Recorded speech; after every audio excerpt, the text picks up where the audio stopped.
Hello there, and welcome to Gentle Nature Channel. Take a gentle breath in and let it go.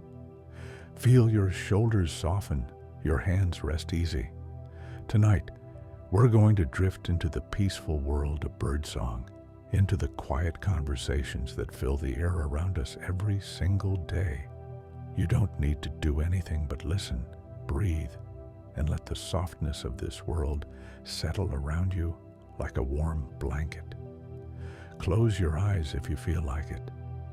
Imagine yourself somewhere calm, maybe beneath a tree or near a window where morning light pools on the floor. And now, just listen to the story of how birds talk to one another in their own beautiful, endless language. Birds begin singing before the sun rises. In that blue-gray hour when the world is still mostly asleep, a single bird opens its beak and sends a note into the cool air. One sound. Then another bird answers from a branch nearby. And slowly, gently, the whole forest begins to hum with conversation. This is called the dawn chorus, and it happens every morning all over the world, like a soft greeting between friends. Each bird has its own voice, its own way of speaking. A robin's song sounds different from a sparrow's. A blackbird has a melody that rolls like water over stones, while a wren's song is quick and bright, like laughter. If you listen closely, you can tell them apart, the way you recognize the voices of people you love. Birds don't sing with words, but they have meaning in every note. A song can say, "This is my tree."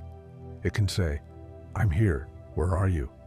It can say, "The day is beautiful and I'm alive." All of this without a single word, just sound, just music floating through the air. Some birds sing to mark their territory. They perch high on a branch or a rooftop and send their song out into the world like a gentle flag. It's not aggressive or harsh. It's simply a way of saying, "This little space is mine, and I'm taking care of it." Other birds hear this and respect it. They find their own branch, their own piece of sky. When a bird sings in the early morning, it's often calling to a mate. The song says, quote 4, "It's a love letter written in sound, carried on the breeze." And somewhere, another bird hears it and feels drawn closer. Male birds usually sing more than females, though not always. The males are the ones who pour their hearts into long, winding melodies, practicing the same phrases over and over until they get them just right. They learn these songs when they're young, listening to their fathers and neighbors, memorizing each trill and whistle like a child learning to speak. A young songbird doesn't know its song right away. It has to listen first. It sits quietly in the nest or on a low branch, and it listens to the adults around it. Slowly, carefully, it begins to copy what it hears. At first, the notes are clumsy, uncertain, but with time, the song becomes clear and strong. This is how bird language is passed down, generation after generation, like a story told by grandparents to children. Some birds are incredible mimics. They can hear a sound once and repeat it perfectly. The mockingbird, for example, can sing the songs of dozens of other birds. It can also mimic the sound of a car alarm, a cell phone, even a creaking gate. It collects sounds the way you might collect smooth stones or dried leaves, and it weaves them all into one long, rambling performance. The lyre bird, which lives in the forests of Australia, is perhaps the greatest mimic of all. It can imitate the sound of a camera shutter, a chainsaw, even a car engine. But most of the time, it uses this gift to copy the songs of other birds, blending them together into something entirely new. It's like a musician sampling different melodies and creating a symphony. Birds don't only sing, they also make calls, short, simple sounds that carry specific messages. A call might mean danger, or food here, or let's go. These calls are quick and urgent, while songs are slower, more thoughtful. If a song is a poem, a call is a single, clear word. When a hawk flies overhead, small birds let out a sharp, high-pitched call. It's a warning. Every bird in the area hears it and knows exactly what it means. Quote, 8. They freeze on their branches or dive into the bushes and the forest goes quiet. This kind of communication can save lives. Parent birds use soft calls to speak to their chicks.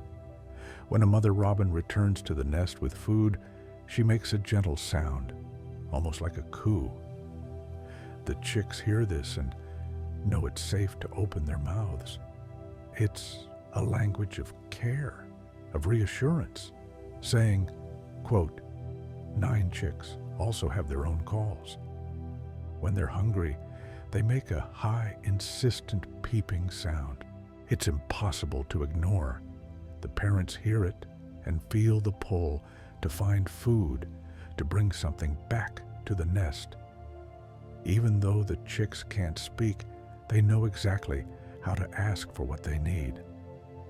Some birds talk to each other while they fly. Geese, for instance, honk to one another as they travel in their long V formations across the sky.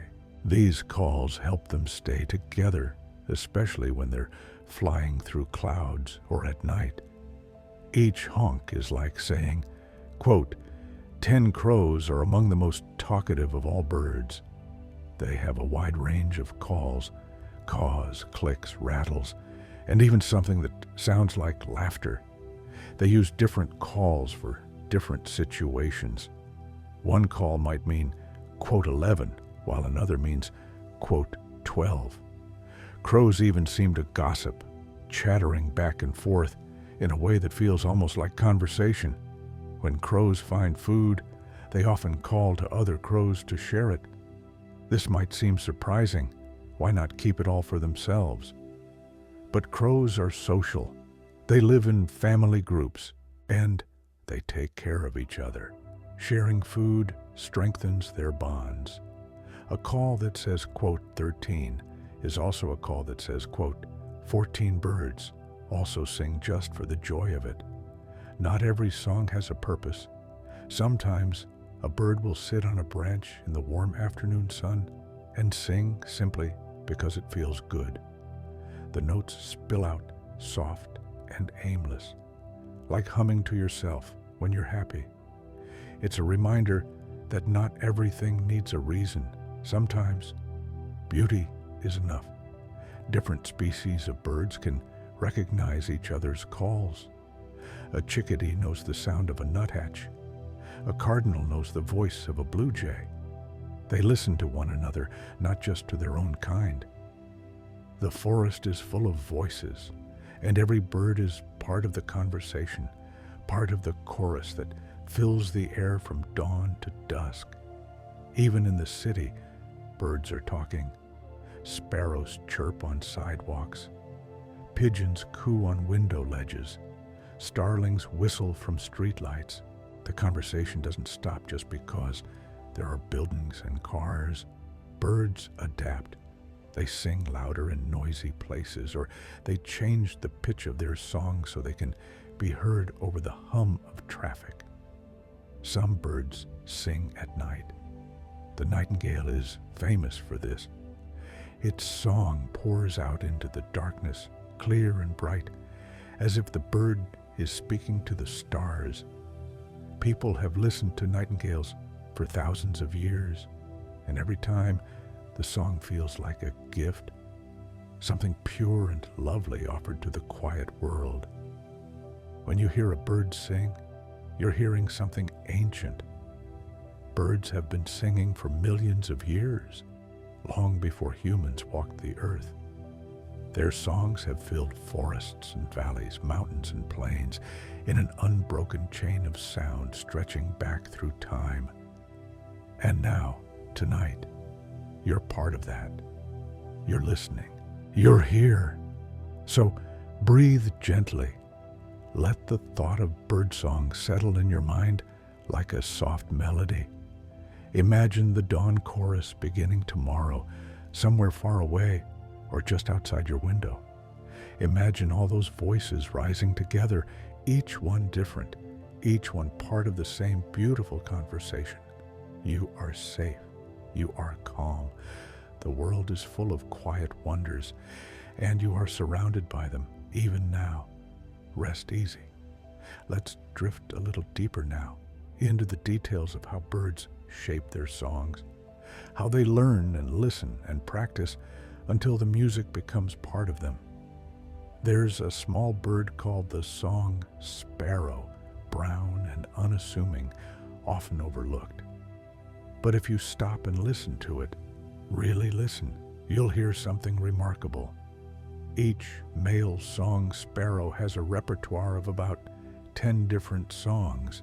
He cycles through them, one after another, as if he's trying out different melodies to see which one feels right in the moment.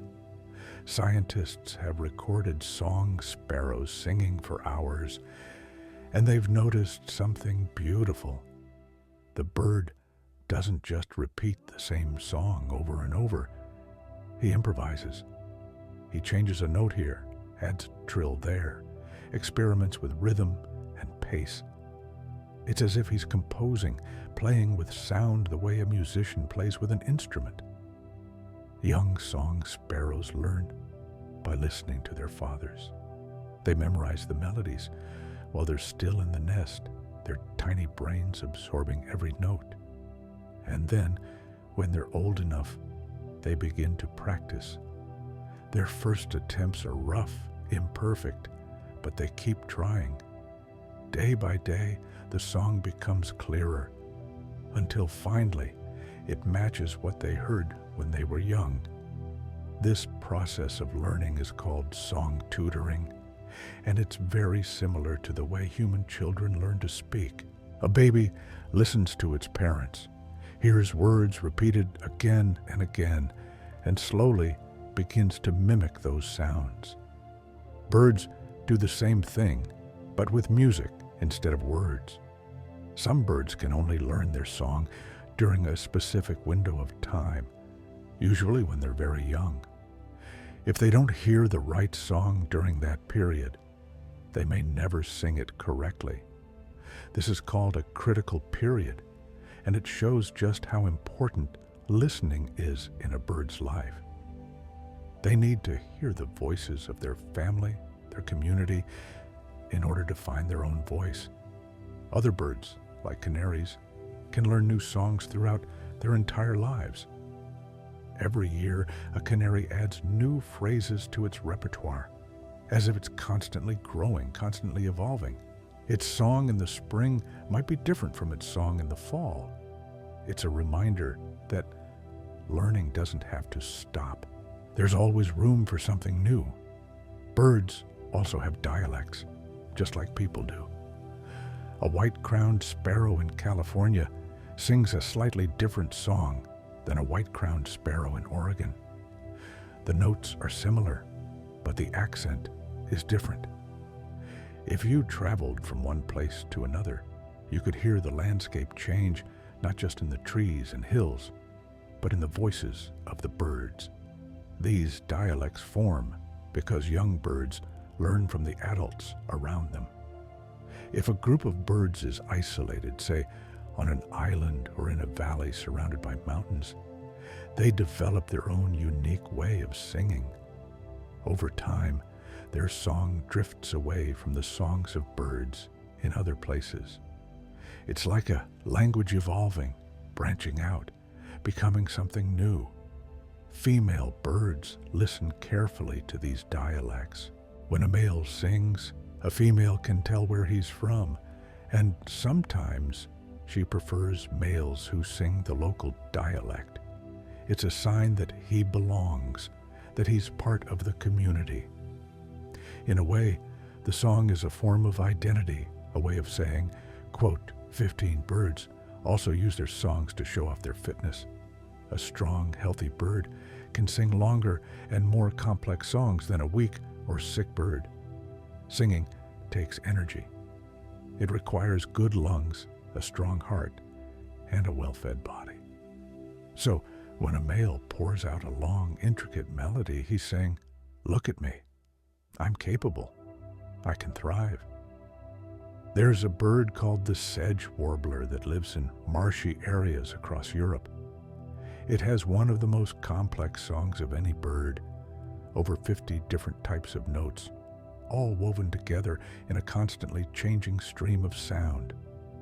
Males who sing the most varied songs are more likely to attract mates. Variety, in this case, is a sign of experience and skill. Some birds sing duets. The male and female take turns, their songs overlapping and intertwining so perfectly that it sounds like a single bird singing. This happens with certain species of wrens and shrikes. The duet is a way of reinforcing their bond, a way of saying, quote, 17. These duets require incredible coordination. Each bird has to know exactly when to come in, when to pause, when to let the other take over. It's like a conversation where both speakers are perfectly in sync, where neither interrupts or overpowers the other. It's partnership made audible. Birds can also recognize individual voices. A penguin returning to a crowded colony of thousands can find its mate by listening for one specific call among the chaos. A parent swallow can pick out the begging call of its own chick from dozens of others. Each voice is unique, like a fingerprint made of sound. This ability to recognize individuals is crucial for social birds. It allows them to keep track of family members, to know who's a friend and who's a stranger. It builds trust.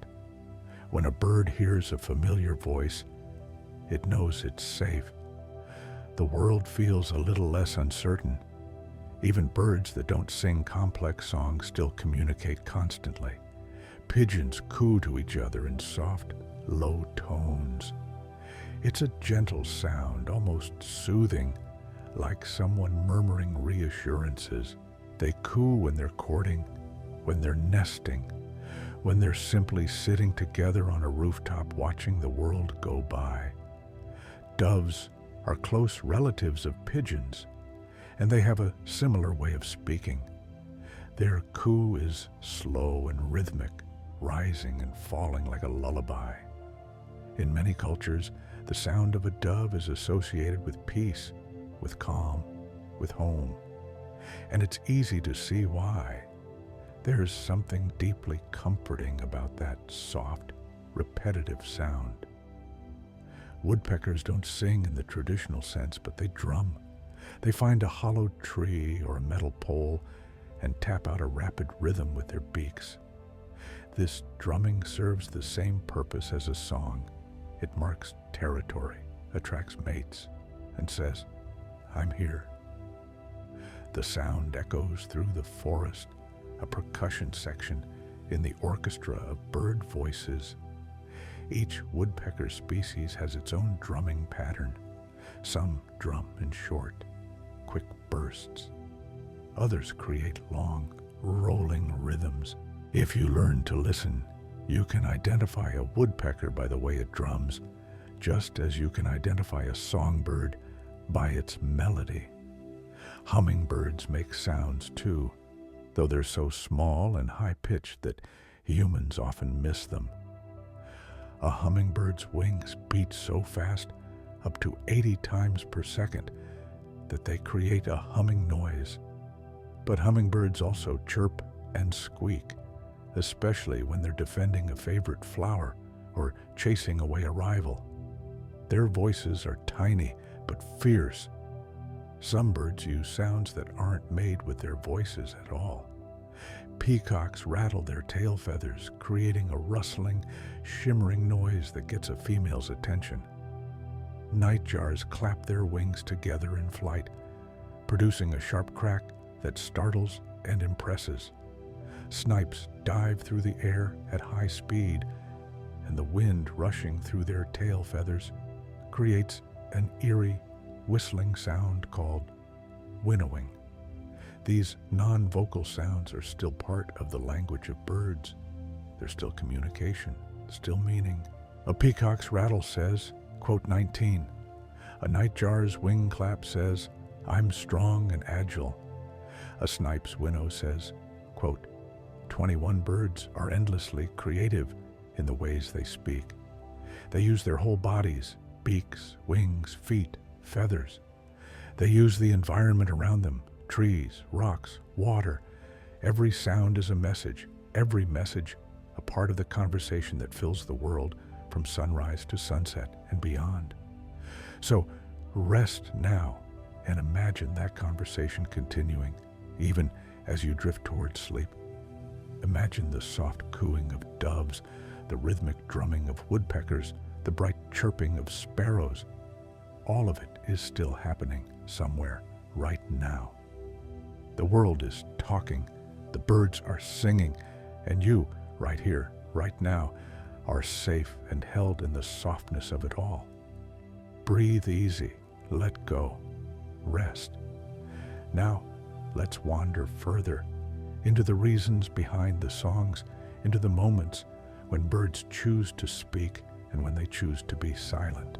Birds sing most during the breeding season, when the air is warm and the days are long. This is when they need to attract mates, establish territories, and defend their nests. The forest in springtime is full of sound, every branch occupied by a bird with something to say. But even outside of breeding season, birds still talk to each other. They just do it differently. Their songs become simpler, quieter. Instead of long, elaborate performances, they offer short contact calls, little chirps that say, I'm here, are you there? It's a way of staying connected, even when there's no need to impress or compete. In the winter, many birds form flocks. They travel together, roost together, forage together, and they stay in touch through constant calling. A flock of chickadees moving through bare branches sounds like a conversation in progress, each bird checking in with the others, making sure no one gets left behind. These flocks are safer than being alone. More eyes to watch for predators, more voices to raise the alarm. And the calls that bind them together are gentle, cooperative. There's no aggression in a winter flock, only mutual support. The world is cold and food is scarce, but together they endure. Some birds migrate thousands of miles, and they navigate partly by sound. They listen for the calls of other birds, the roar of rivers, the rush of wind over mountains. Sound is a map. It tells them where they are, where they've been, where they're going. Geese migrate in large, noisy groups, honking constantly as they fly. This honking helps them maintain their V formation, which is the most efficient way to travel long distances. Each bird takes a turn at the front, breaking the wind for the others, and then drops back to rest. The calls keep everyone coordinated, keep the formation strong. At night, when migrating birds fly over cities and towns, you can sometimes hear them if you step outside and listen carefully. High above, invisible in the darkness, they call to each other, soft peeps and chirps drifting down like distant bells. It's a reminder that migration is happening all around us, even when we don't see it. Birds also use sound to navigate within their home territory. A robin knows the acoustics of its own garden. It knows how its song echoes off the fence, how it carries across the lawn. If something changes, a new wall, a fallen tree, the sound changes too, and the bird notices. In dense forests where visibility is low, sound becomes even more important. Birds rely on their ears as much as their eyes. They listen for the rustle of leaves, the snap of a twig, the alarm call of a neighbor. Every sound is information. Owls, which hunt at night, have extraordinarily sensitive hearing. They can locate a mouse in total darkness just by the sound of its footsteps in the grass. Their ears are asymmetrical, one higher than the other, which allows them to pinpoint the exact location of a sound in three-dimensional space. It's like having a built-in sonar system. When an owl calls, hoo, hoo, hoo, it's often communicating with a mate or marking its territory. The call is low and resonant, designed to carry through the night without startling prey. It's a sound that feels ancient, mysterious, as if the forest itself is speaking. Nightingales, as we mentioned before, are famous for singing at night. But they're not the only ones. Mockingbirds also sing in the darkness, especially during full moons when the world is bathed in silver light. The moonlight seems to inspire them, and they pour out song after song as if they can't contain their joy. Some scientists believe that birds sing at night because there's less competition for airspace. During the day, the air is full of sound. Other birds, insects, wind, human activity. At night, the world quiets down, and a single bird's song can travel farther, be heard more clearly. There's also something about the stillness of night that makes a song feel more intimate, more personal. When you hear a bird singing in the darkness, it feels like it's singing just for you, like you've stumbled upon a secret performance meant for the stars and the moon, and anyone lucky enough to be awake and listening. Birds are sensitive to the sounds humans make too. In noisy urban environments, some birds have changed the pitch of their songs to be heard over traffic and construction. They sing higher, louder, earlier in the morning before the city wakes up. They adapt because communication is too important to give up. There's a species of sparrow in San Francisco that has altered its song over the past few decades to compete with the noise of the city. Recordings from 50 years ago show a different melody than the one the birds sing today.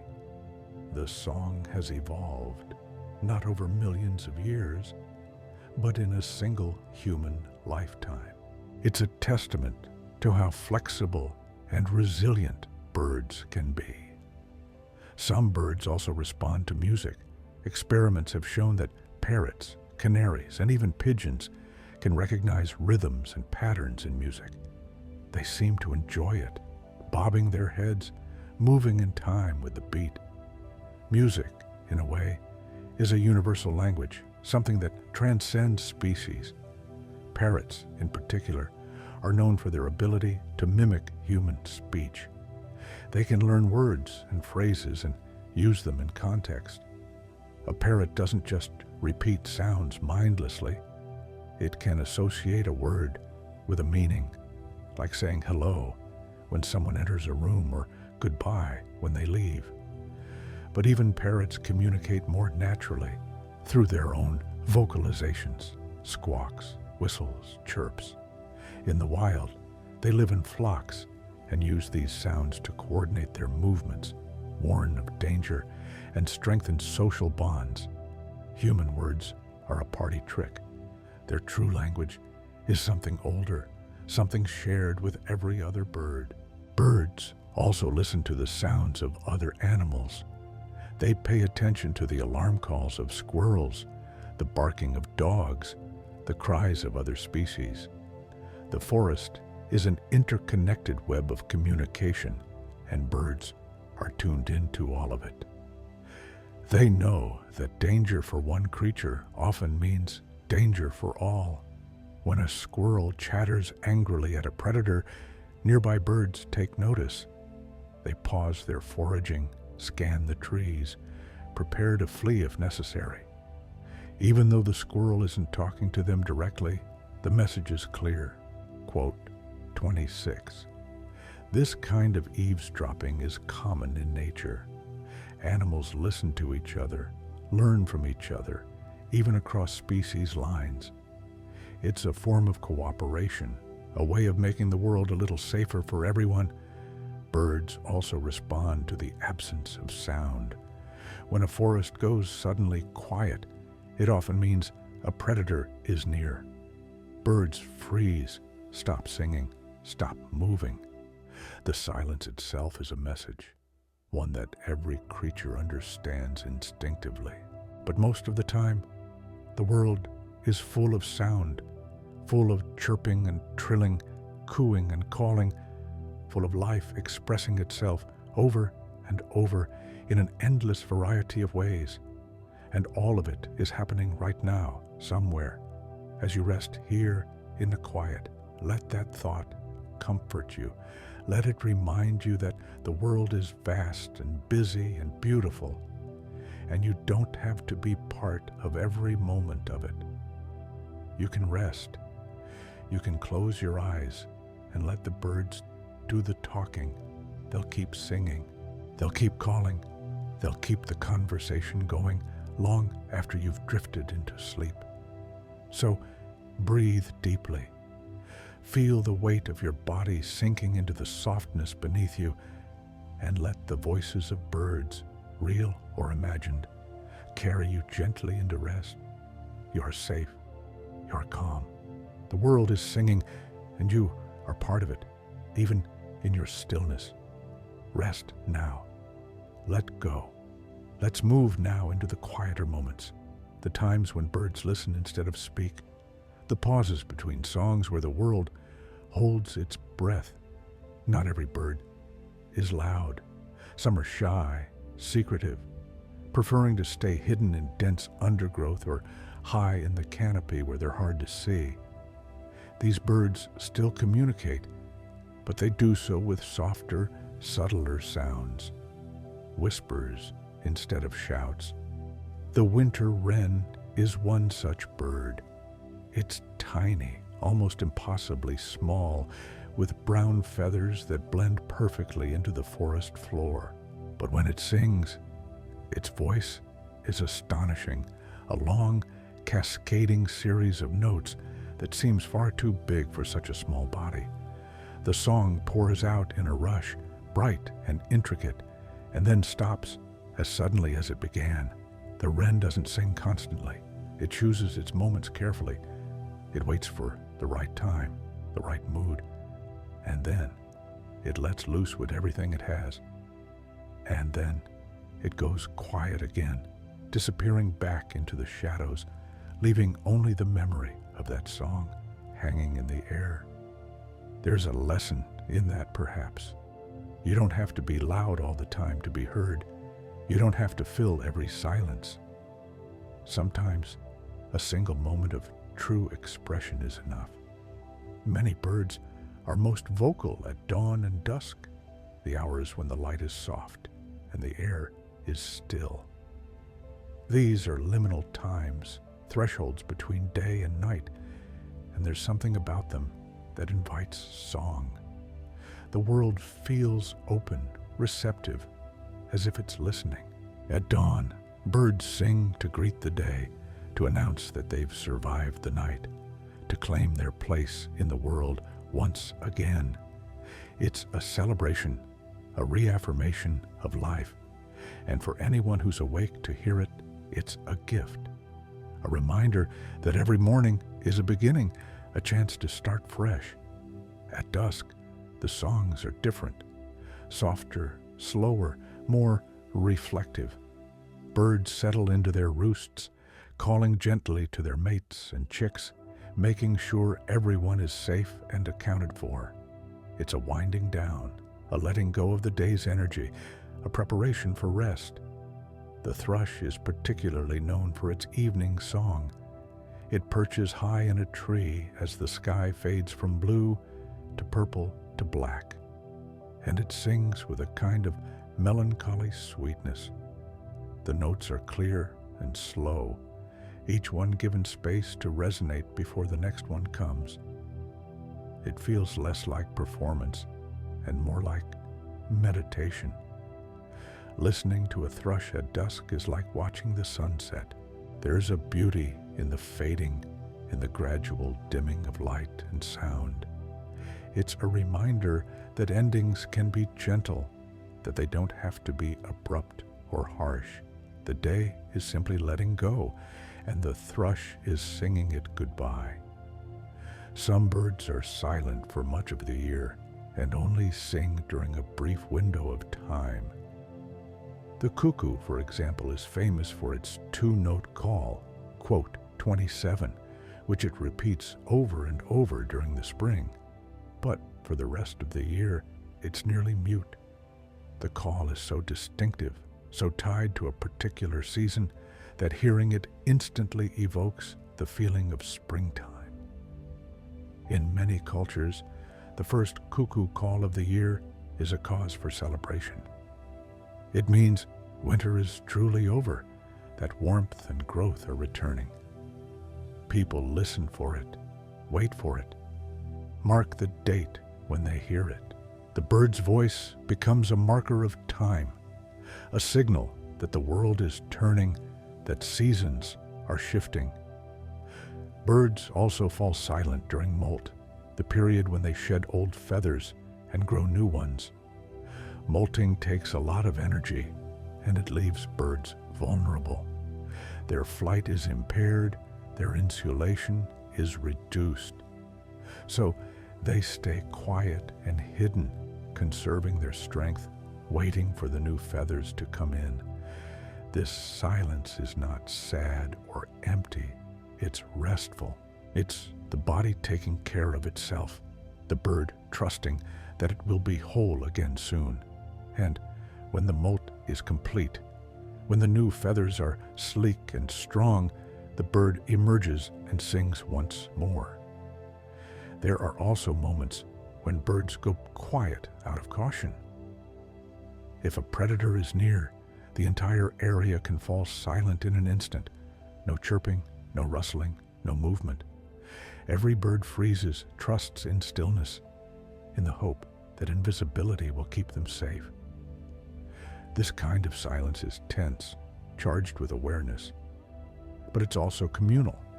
Every bird is doing the same thing, holding the same breath, waiting for the danger to pass. And when it does, when the hawk flies away or the cat moves on, the first brave bird lets out a tentative chirp, and then another joins in, and another. And soon, the forest is alive with sound again, relief and joy spilling out in waves. Young birds are often silent, especially when they're first learning to navigate the world. They watch and listen, absorbing everything before they try their own voices. A fledgling perched on a low branch is all eyes and ears, taking in the sights and sounds of the forest, building a map of the world in its mind. When it finally does make a sound, it's usually a soft, uncertain peep, a question more than a statement. The parent responds immediately, calling back, reassuring the chick that it's not alone. This call and response is one of the first conversations a bird ever has, and it's the foundation for all the communication that will come later. Even in silence, birds are communicating. Their posture, their movements, the way they tilt their heads or fluff their feathers, all of it carries meaning. A bird standing tall and still is confident, alert. A bird crouched low with feathers pressed tight is nervous, ready to flee. Body language is part of their vocabulary too. Some birds communicate through displays rather than sound. The male peacock spreads his enormous tail into a fan of iridescent blue and green shimmering in the light. He doesn't need to sing. The sight alone is enough to convey his message. Quote, 28 birds of paradise which live in the forests of New Guinea have some of the most elaborate displays in the animal kingdom. They dance, they pose, they transform their bodies into shapes that seem almost impossible. Some hang upside down, some puff out feathers that look like skirts or capes, some perform acrobatic leaps and spins. And all of it is communication, a language written in movement and color. But even these silent displays are often accompanied by sound, the rustle of feathers, the snap of wings, the soft calls that punctuate the performance. Sound and sight work together, creating a full sensory experience that leaves no doubt about the bird's intentions. In the end, birds use every tool they have to communicate. Voice, body, environment. They are endlessly inventive, endlessly expressive. And whether they're singing at the top of their lungs or sitting in perfect stillness, they're always part of the conversation, always connected to the world around them. So, as you rest here now, think of that connection. Think of how every living thing is linked through sound and silence, through listening and speaking. You are part of that web too, even when you're quiet, even when you're still. Let yourself be held by that thought. Let it ease any loneliness, any sense of separation. You are connected. You are heard. You are part of the great ongoing conversation of life. Breathe. Soften. Let your thoughts drift like leaves on a slow-moving stream. The birds are singing somewhere, and even in their silence, they are present. They are here. They are with you. Rest now. Let the world carry you. Let the softness of this moment cradle you into sleep. You are safe. You are calm. You are exactly where you need to be. Now let's drift into the places where birds sing, the landscapes that hold their voices, the trees and skies, and waters that echo with their conversations. Imagine a forest in early morning. The air is cool and damp, heavy with the scent of earth and moss. The light filters through the leaves in soft green-gold beams, and in every direction, birds are waking up, stretching their wings, beginning to sing. A blackbird perches on the highest branch of an oak tree. From here, he can see the whole forest spread out below him, a patchwork of green and brown, shadow and light. He opens his beak and lets out the first notes of his song, clear and fluting, and the sound travels through the still air like ripples on a pond. Other birds hear him and respond, a robin from a nearby thicket, a wren from the undergrowth, a thrush from deep in the canopy. One by one, they add their voices to the chorus, and the forest fills with music. This is not chaos, it's harmony.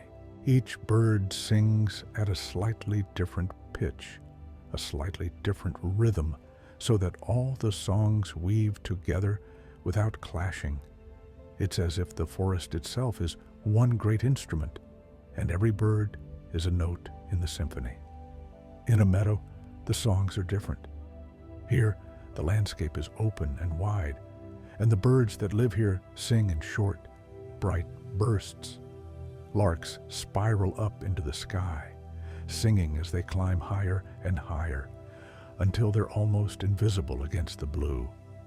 Their song rains down from above, jubilant and free. Meadowlarks perch on fence posts and sing their hearts out, their voices rich and melodic. Their song has a rhythm that feels almost like speech, a series of clear, whistled phrases that seem to say, Here I am, here I am. It's a song of openness, of confidence, of claiming space in a wide, unobstructed world.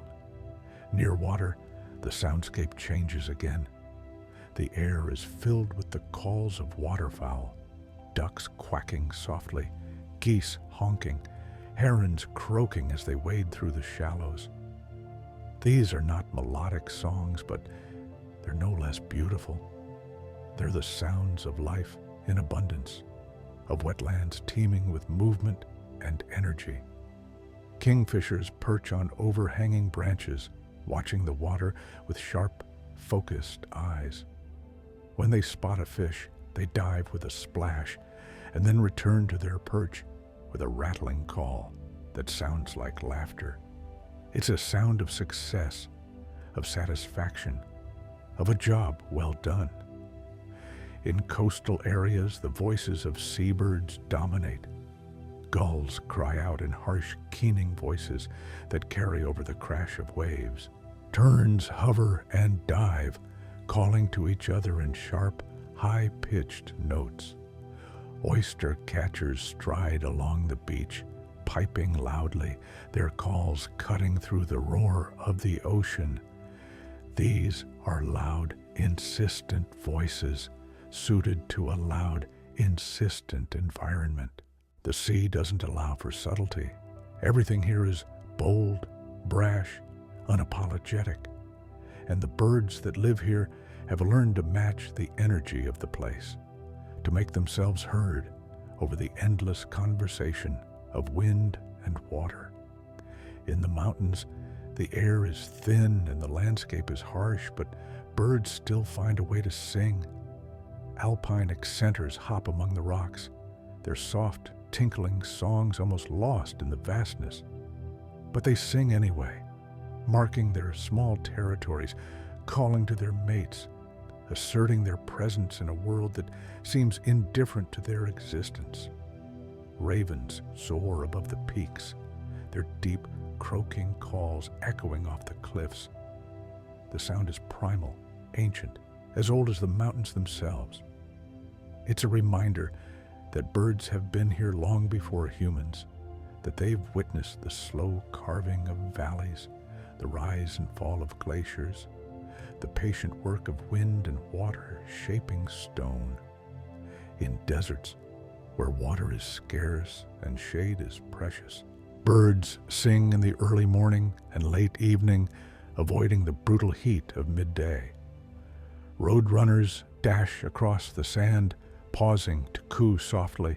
Cactus wrens trill from the tops of saguaros, their songs bright and cheerful despite the harshness of their surroundings. These desert birds have adapted to a world that seems hostile, and yet they thrive. Their songs are proof of resilience, of the ability to find joy and beauty even in difficult places. They remind us that life persists, that it finds a way, that it sings even when the world is dry and unforgiving. In tropical rainforests, the density of life is overwhelming. Birds are everywhere, but often hidden in the thick foliage. You hear them long before you see them. The forest is alive with sound, whistles, trills, squawks, hoots, chatters. It's a cacophony, but also a kind of order, each bird occupying its own acoustic niche. Parrots scream from the canopy, toucans croak and yelp, hummingbirds buzz past in blurs of color, their wings humming like tiny engines. Every layer of the forest has its own community of birds, its own set of voices, and together they create a soundscape that's unlike anything else on Earth. In cities, birds have learned to live alongside humans. Sparrows nest in streetlights, starlings roost on skyscrapers, pigeons gather in plazas, cooing and strutting, utterly unafraid. And early in the morning, before the traffic starts, you can still hear them singing. Robins in parks, blackbirds in gardens, wrens in hedgerows. Urban birds have become part of the city's rhythm. They sing at dawn, just as they would in a forest. But now, their audience is apartment dwellers and early commuters. And maybe, just maybe, someone pauses on their way to work, listens for a moment, and feels a flicker of connection to something wild and free. In winter, when many birds have migrated south, the soundscape grows quieter. But there are still voices. Chickadees call to each other as they flit through bare branches. Nuthatches honk softly as they spiral down tree trunks. Cardinals whistle from snow-covered bushes, their bright red feathers a splash of color against the white. These winter birds are hardy, adapted to survive cold and scarcity. Their calls are fewer, more subdued, but they're still there, still part of the conversation. They remind us that life doesn't disappear in winter. It just becomes quieter, more patient, more careful. And when spring returns, the silence breaks wide open. Migrants arrive from the south, and suddenly the air is full of sound again. Warblers flit through newly budding trees, singing complex, hurried songs. Swallows swoop over fields, chattering constantly. The world wakes up, and the birds announce it with every note. No matter where you are, no matter what season it is, birds are talking. They're marking territories, attracting mates, warning of danger, staying in touch.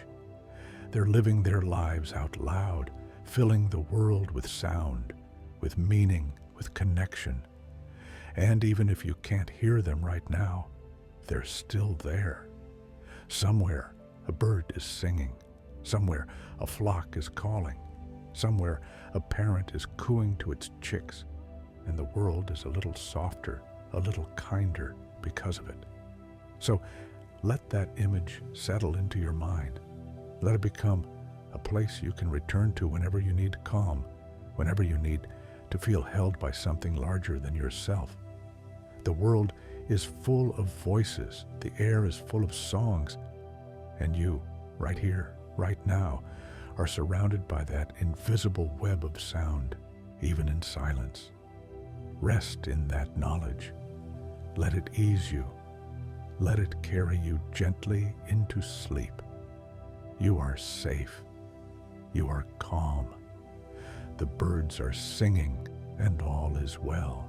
Let's turn now to the meanings hidden within birdsong, the layers of communication that happen in every trill and whistle, the emotions and intentions that flow through their voices.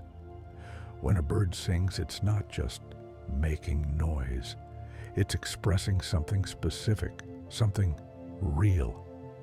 Scientists have studied birdsong for decades, trying to decode the messages, and what they've found is remarkable. Birds have grammar, syntax, even something like meaning. Their songs are structured, intentional, sophisticated. A male cardinal sings from a high perch in the early morning. His song is loud, clear, made up of repeated phrases. Cheer, cheer, cheer, birdie, birdie, birdie. Each phrase is distinct, and the order matters. If he changes the sequence, other cardinals notice. They respond differently. The structure of the song carries information. Some birds have signature phrases, unique combinations of notes that act almost like names. A research study on sparrows found that individuals could be recognized by specific patterns in their songs. Other sparrows in the area learned to associate those patterns with particular birds. It's as if each sparrow has a voice, a sonic fingerprint, that marks them as an individual. This individuality is important in crowded environments. In a forest full of sparrows, being able to recognize your neighbor by his song helps avoid unnecessary conflict. You know who belongs where, who's a friend and who's a stranger. It creates a sense of stability, of community. Birds also adjust their songs based on who's listening. A male singing to attract a mate will use his longest, most complex song. But if he's singing to warn off a rival, he'll use shorter, sharper phrases. The message changes depending on the audience. Female birds are paying attention to these details. They listen not just to what a male sings, but how he sings it. Consistency, stamina, creativity, all of these are clues to his quality as a mate. A male who can sustain a long, complex song is likely healthy and well-fed. A male who varies his song shows intelligence and adaptability. In some species, females even sing back. This isn't common, but when it happens, it's beautiful. The male and female exchange phrases, building a duet that strengthens their bond. It's a conversation, a back and forth that says, quote, 31 birds also use their songs to negotiate. Territory disputes don't always end in physical fights. Often, two males will face off and sing at each other, escalating the intensity of their songs until one backs down. It's a contest of endurance and skill, and usually, the better singer wins without a single feather being ruffled. This kind of vocal sparring is called countersinging. Each bird matches the other's song, phrase for phrase, trying to outlast or outperform. It can go on for minutes, even hours, and most of the time, it works. The weaker singer eventually gives up and moves on, leaving the territory to the winner. There's something almost ritualistic about it, like two warriors sizing each other up, showing their strength without resorting to violence. It's efficient, elegant, and far less risky than an actual physical confrontation. Birds also express emotions through their songs, though we have to be careful not to project human feelings onto them. But there does seem to be something like joy in the song of a lark spiraling into the sky, something like contentment in the soft cooing of a dove, something like urgency in the alarm call of a jay. When a bird's mate dies, its song often changes. It becomes quieter, simpler, less frequent. Some birds stop singing altogether for a while, and when they start again, the song is different, slower, more hesitant, as if they're feeling their way back into the world. This suggests that birds experience something we might recognize as grief, or at least a disruption of their emotional state. They're not robots, mechanically producing sounds. They're living beings affected by their experiences, shaped by their relationships. Chicks, too, seem to express emotions through sound. When they're cold, they peep frantically, a high-pitched, insistent sound that pulls the parent back to the nest. When they're warm and fed, the peeping softens, becomes a kind of contented murmur. The sound itself changes in quality, in tone, reflecting their internal state. Parent birds respond to these emotional cues. They can tell the difference between a hungry chick and a distressed one, between a call that says, "Feed me," and a call that says, "Danger." And they adjust their behavior accordingly, rushing to the nest or scanning the area for threats. This responsiveness is crucial for survival. A parent who can't read their chick's emotional state won't be able to provide the right care at the right time. So, over millions of years, birds have evolved to be exquisitely attuned to the emotional content of each other's calls. Some birds even seem to sing for pleasure, with no obvious practical purpose. Captive birds, who have no need to attract mates or defend territories, still sing.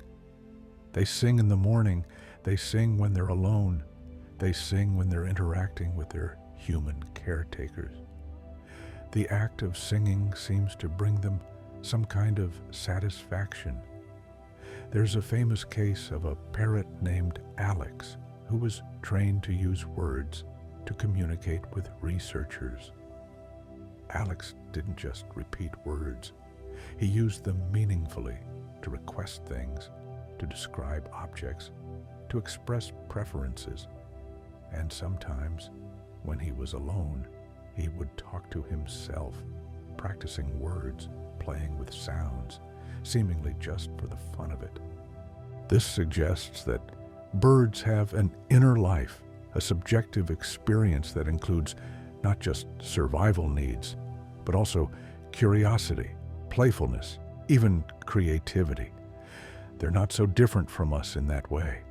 They find joy in expression, in the act of making sound, in the connection it creates. When you listen to a bird sing, you're not just hearing a biological function. You're hearing a living being reaching out into the world, making itself known, expressing its existence. And there's something profound in that, something that transcends species, that touches on the shared experience of being alive. So, as you rest here now, let yourself feel that connection. Let yourself imagine that you too are part of this great conversation, this endless exchange of sound and meaning that fills the world from horizon to horizon. You don't have to sing, you don't have to speak. You just have to be here, listening, present, open to the voices around you. And in your silence, in your stillness, you are heard. You are part of the chorus, even if you never make a sound. Rest in that knowledge. Let it ease you. Let it remind you that you belong, that you're connected, that you're not alone. The birds are singing. The world is speaking. And you, right here, right now, are exactly where you need to be. Breathe deeply. Let go. Let the softness hold you. You are safe. You are calm. You are home. Now, let's drift into the science of birdsong, the way their bodies create sound, the mechanics of music that happen inside their small, delicate frames. Birds don't have vocal cords like humans do. Instead, they have an organ called a syrinx, located deep in their chest, where the trachea splits into two bronchi. The syrinx is a remarkable piece of anatomy, capable of producing two sounds at once, each bronchus working independently. This means a bird can sing a duet with itself. It can create harmony, layering one note on top of another, weaving complex melodies that sound like they're coming from multiple birds. But it's just one bird, one syrinx, performing a feat of biological engineering that humans can barely comprehend. The walls of the syrinx are thin membranes that vibrate when air passes over them, much like the reeds of a wind instrument. By controlling the tension of these membranes and the flow of air from their lungs, birds can shape the pitch, volume, and quality of their songs with astonishing precision. Some birds can change the pitch of a note in mid-syllable, bending it upward or downward in a smooth glide. This is called a frequency sweep, and it's one of the things that makes birdsong so musical, so expressive. It's the avian equivalent of a singer sliding from one note to another, adding emotion and nuance to the melody. The muscles that control the syrinx are incredibly fast and precise. In songbirds, these muscles can contract and relax dozens of times per second, allowing the bird to produce rapid trills and complex patterns of notes. It's a level of control that requires both strength and finesse, and it's one of the reasons birdsong is so varied and beautiful. Breathing is also crucial. A bird's respiratory system is more efficient than a mammal's. They have air sacs that allow continuous airflow through the lungs, meaning they can sing while both inhaling and exhaling. This gives them the ability to sustain long phrases without pausing for breath, something human singers can only dream of. When a bird sings, its whole body is involved. The chest expands and contracts. The throat vibrates. Even the beak plays a role, opening and closing to shape the sound, to modulate the resonance. Watching a bird sing is like watching a tiny orchestra conductor, every muscle working in harmony to create the final product. The brain is where the real magic happens. Birdsong is learned, which means it requires memory, practice, and coordination. The part of the brain responsible for song learning is called the song system, a network of specialized regions that control everything from listening to memorization to vocal production. Young birds listen to adult songs and store them in their memory. Then, during a critical period, they begin to practice, comparing their own output to the stored template. Over time, through trial and error, they refine their song until it matches what they heard. It's a process remarkably similar to how humans learn language. Neuroscientists have studied the song system extensively because it offers insights into how brains learn complex motor skills. The same principles that allow a bird to learn a song might also explain how humans learn to play an instrument, to dance, to speak. In studying birds, we learn about ourselves. Some birds have larger song systems than others. Species with complex, varied songs like nightingales or mockingbirds have more brain tissue dedicated to song production and learning. It's as if their brains have been sculpted by evolution to support their musical abilities, to make them the virtuosos of the bird world. Hormones also play a role. In many species, males sing more than females because testosterone triggers the growth and activation of the song system.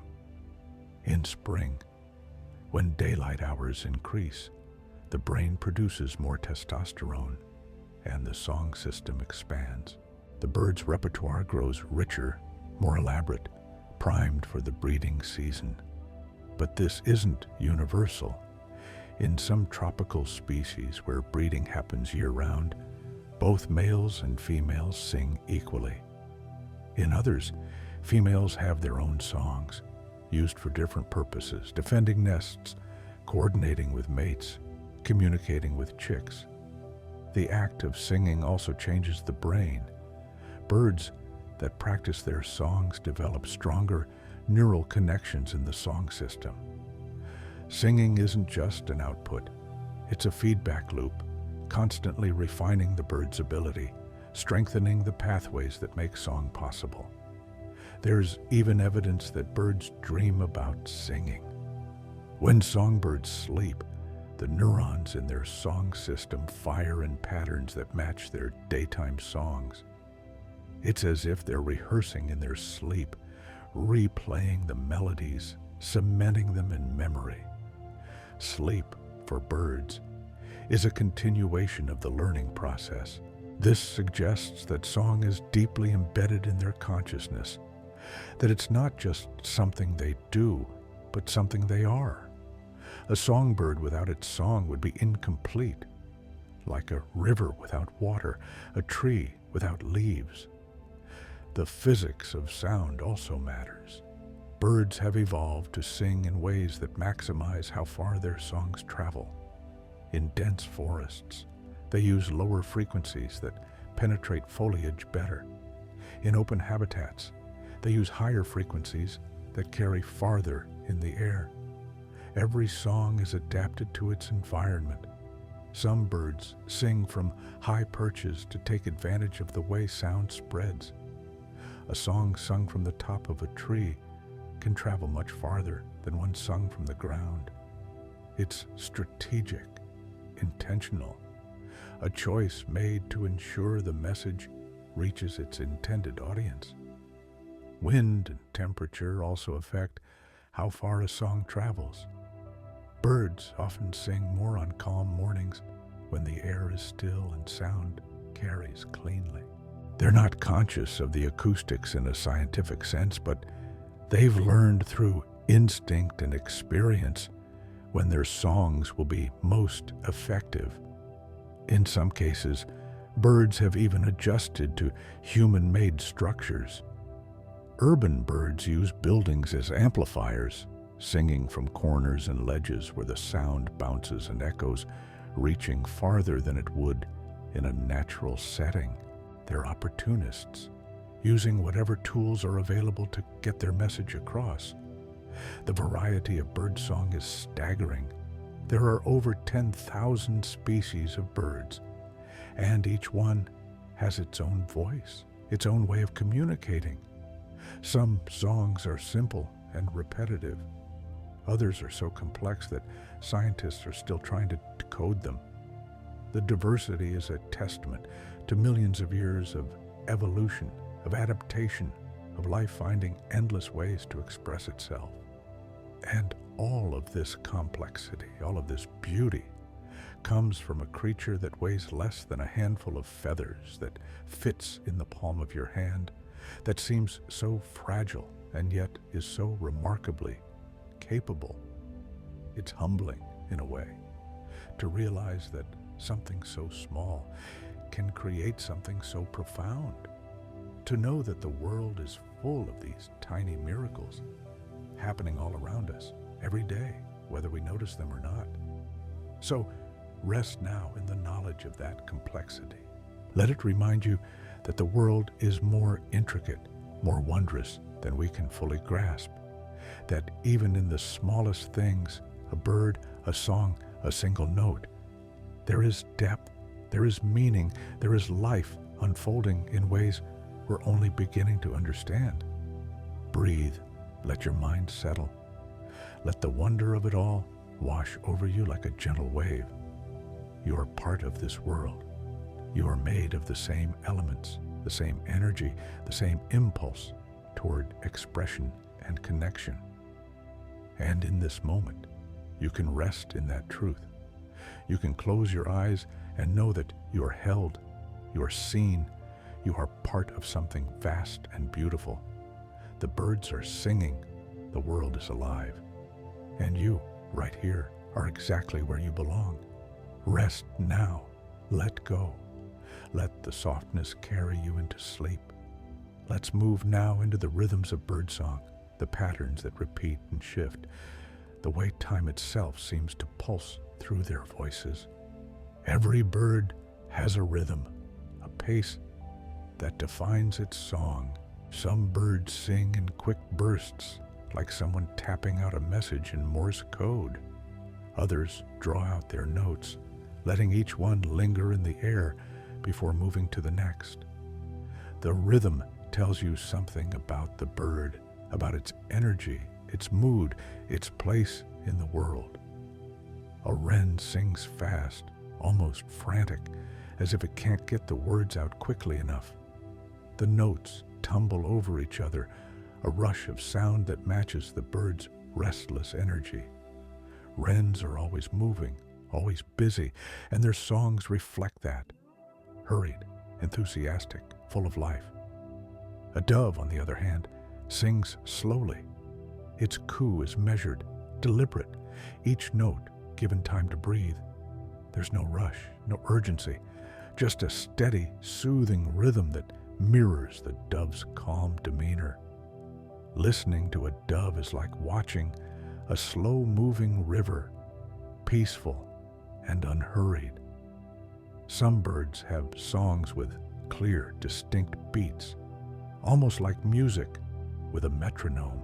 The white-throated sparrow sings a series of clear whistles followed by a series of shorter notes. Oh, sweet Canada, Canada, Canada. The rhythm is so consistent, so predictable, that you could almost set a clock by it. Other birds improvise, varying their rhythm from one performance to the next. A mockingbird never sings the same song twice in exactly the same way. It changes the tempo, adds pauses, speeds up or slows down, depending on its mood. Every rendition is unique, a one-time performance that will never be exactly repeated. This improvisational quality makes birdsong feel alive, spontaneous. It's not a recording playing back the same notes over and over. It's a living creature making choices, experimenting, responding to the moment. And that aliveness is part of what makes it so captivating. Birds also respond to each other's rhythms. When two birds are singing nearby, they often synchronize or alternate, creating a kind of call and response pattern.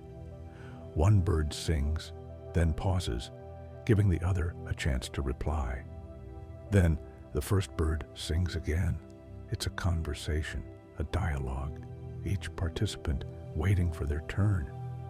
This turn-taking is more than just polite. It's strategic. By not singing at the same time, both birds ensure their songs are heard clearly. There's no overlap, no confusion. Each message gets through, which is crucial when you're trying to attract a mate or defend a territory. In some cases, the rhythm becomes competitive. Two males might try to out-sing each other, each one speeding up, adding more notes, trying to dominate the acoustic space. The rhythm intensifies, becomes more urgent, until one bird finally gives up and flies away. The rhythm itself becomes a weapon, a way of asserting dominance without physical contact. The time of day also affects the rhythm of bird song. At dawn, songs are often slower, more languid, as if the birds are waking up gradually, easing into the day. As the morning progresses, the tempo picks up, becomes more energetic, reflecting the increasing activity of the forest. By midday, many birds fall silent or sing only sporadically. The heat is too intense, the energy cost too high. But in the late afternoon and evening, the rhythm shifts again. Songs become softer, more reflective, winding down as the day comes to a close. These daily rhythms are tied to the bird's internal clock, a circadian rhythm that governs when they sleep, when they wake, when they feed, and when they sing.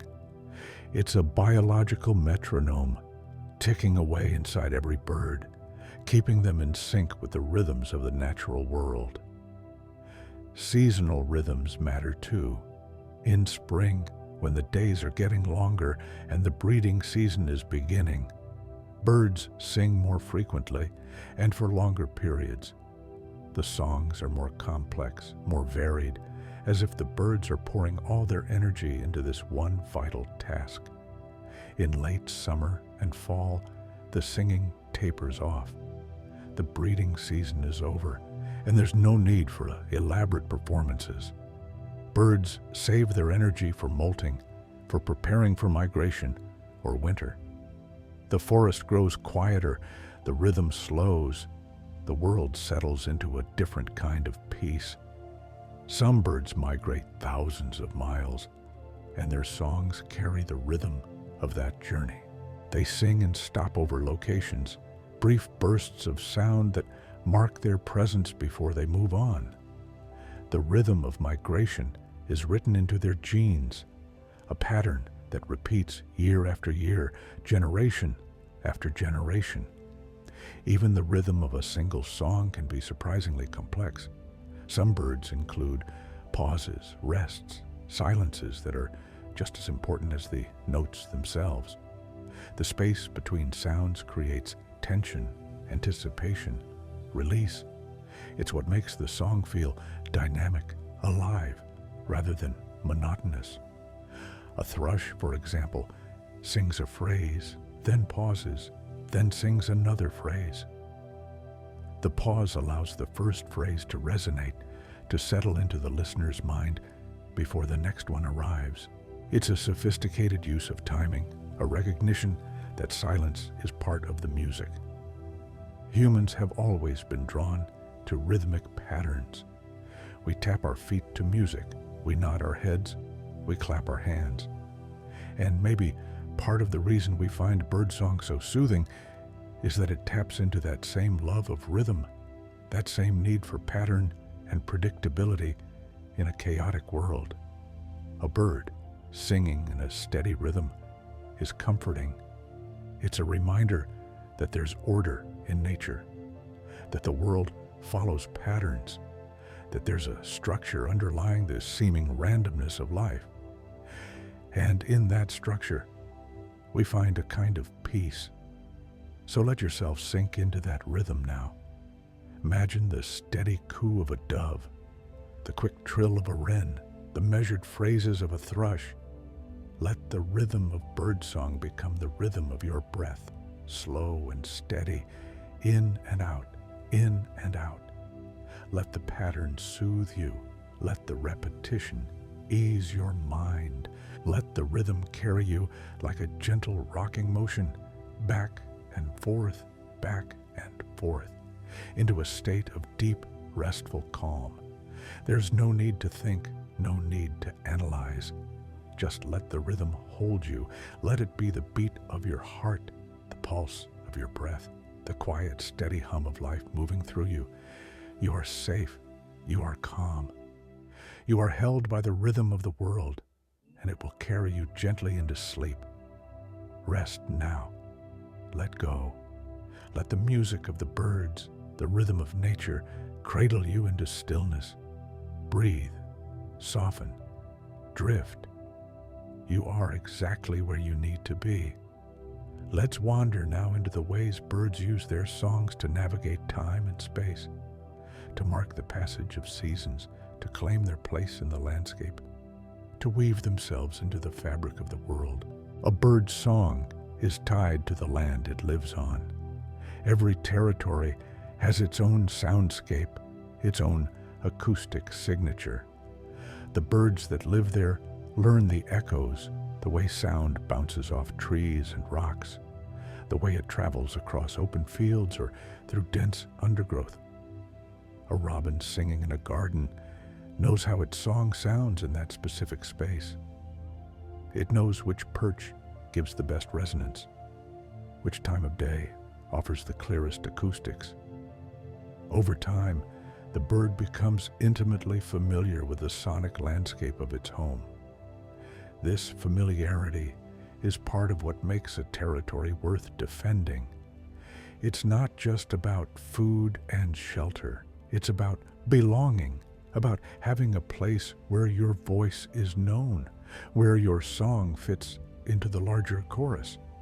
A bird without a territory is a bird without a voice, unable to fully participate in the conversation. When a young bird leaves its parents and searches for its own territory, it listens carefully to the songs around it. It's looking for gaps, for spaces where no one else is singing, where there's room for another voice. And when it finds that space, it settles in and begins to sing, adding its note to the symphony. Over the course of a year, the soundscape of a place changes dramatically. In spring, it's full and rich, every perch occupied, every bird singing its heart out. By midsummer, it quiets down as nesting duties take over. In fall, migratory birds pass through, adding their brief, transient voices. And in winter, only the hardiest residents remain, their calls sparse and infrequent. These changes mark the passage of time in a way that's visceral, immediate. You don't need a calendar to know what season it is. You just have to listen.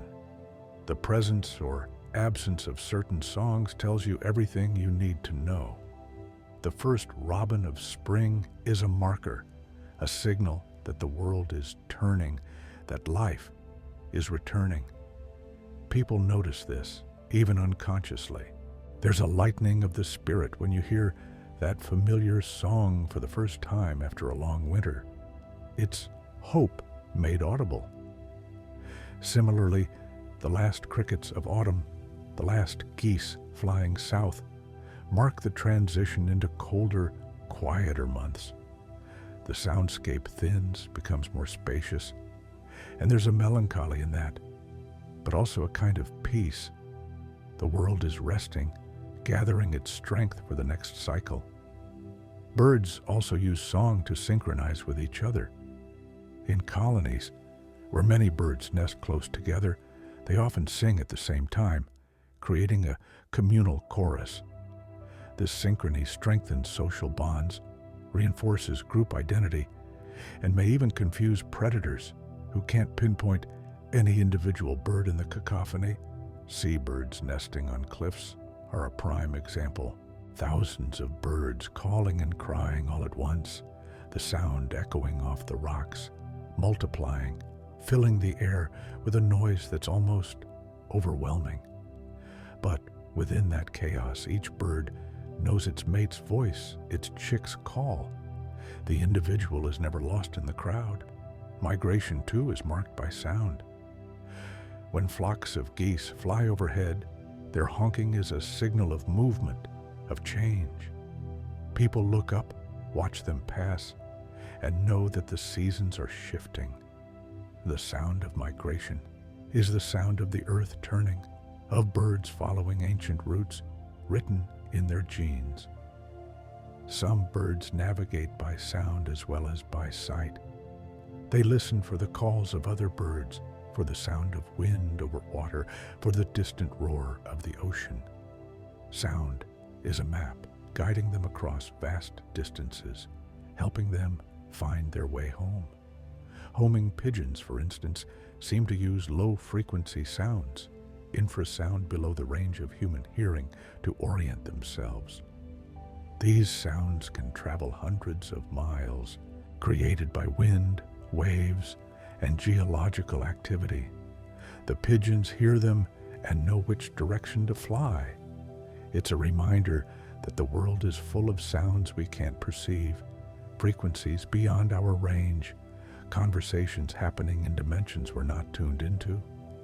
Birds inhabit a richer sonic world than we do, hearing things we can only imagine. Even the act of claiming a territory is about sound. A bird doesn't mark its borders with fences or signs.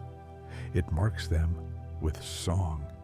The boundaries are invisible, defined only by how far the voice carries, by where one bird's song overlaps with another's. These acoustic territories are fluid, shifting slightly from day to day as birds move or adjust their claims. But they're real as any physical boundary.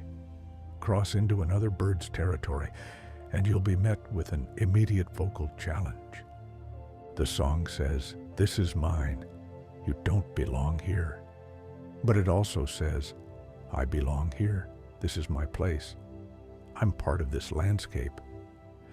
And that sense of belonging, of having a place in the world, is something every living creature needs. Birds that live in the same area for years develop a kind of neighborhood. They learn each other's songs, recognize each other as individuals, and settle into a routine of coexistence. There's less conflict, less need for constant displays. They know who belongs and who doesn't, and they respect the boundaries. This creates a stable community, a network of voices that weave together into a coherent whole. New birds can join, but they have to earn their place, prove they can sing, prove they can contribute to the chorus. In a way, birdsong is the glue that holds these communities together. It's how birds keep track of each other, how they communicate their presence, their intentions, their needs. Without song, the community would fall apart, each bird isolated, unable to connect. And maybe that's true for all of us. Maybe we all need our voices, our ways of reaching out, of saying, quote, 37 and hearing, quote, 38 in return. Maybe connection is what holds the world together, what keeps us from drifting apart into silence. So, as you rest here now, think of yourself as part of that connection. You don't have to sing, you don't have to speak. Just being here, breathing, existing is enough. You're part of the chorus, part of the community, part of the world. and the world is holding you right now in this moment.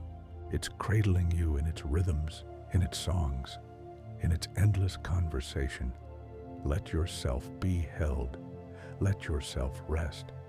Let the voices of birds, real or imagined, remind you that you belong, that you're connected, that you're never truly alone. Breathe. Soften. Let the weight of the day fall away. You're safe. You're calm. You're part of something vast and beautiful, and it will carry you gently into sleep. Rest now. Let go. Let the world sing you into stillness. You are home. Now let's drift into the quieter sounds, the subtle calls that happen in the margins of birdsong, the whispers and murmurs that fill the spaces between the louder performances. Not every communication is a song.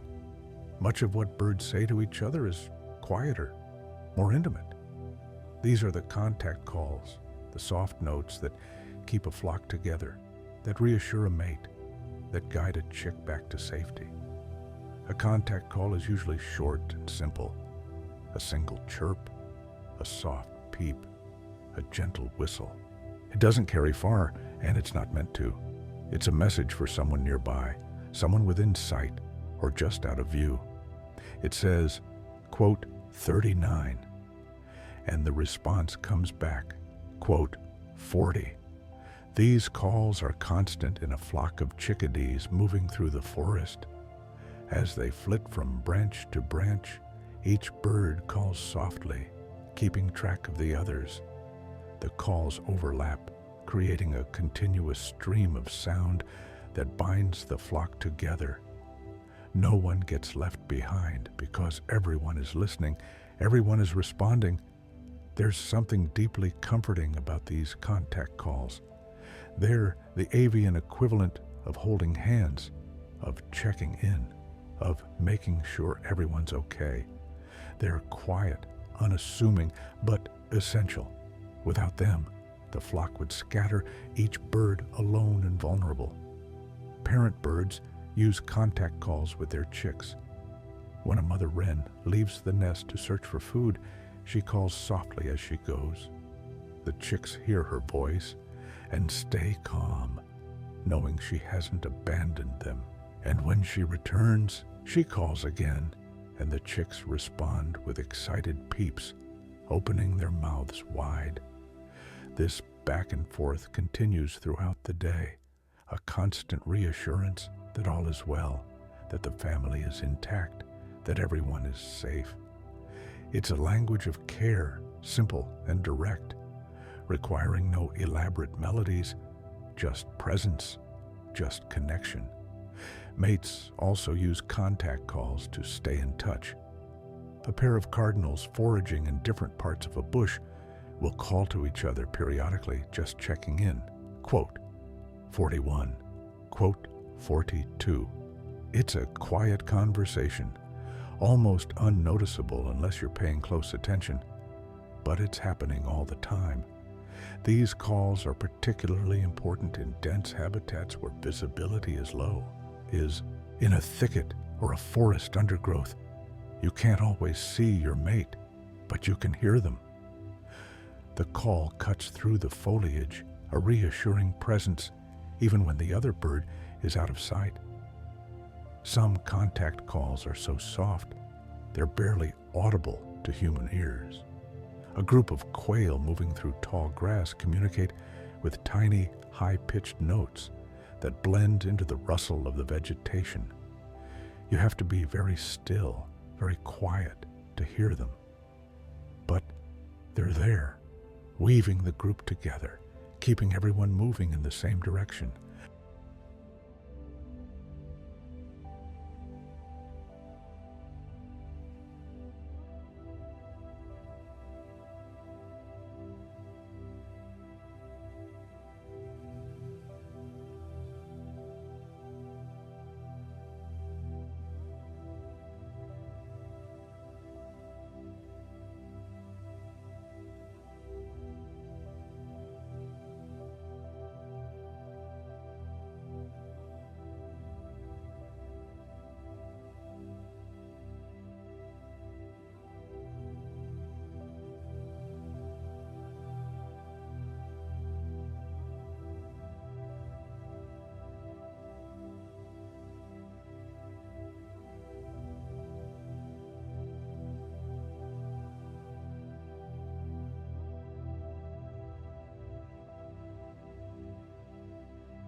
Bye-bye.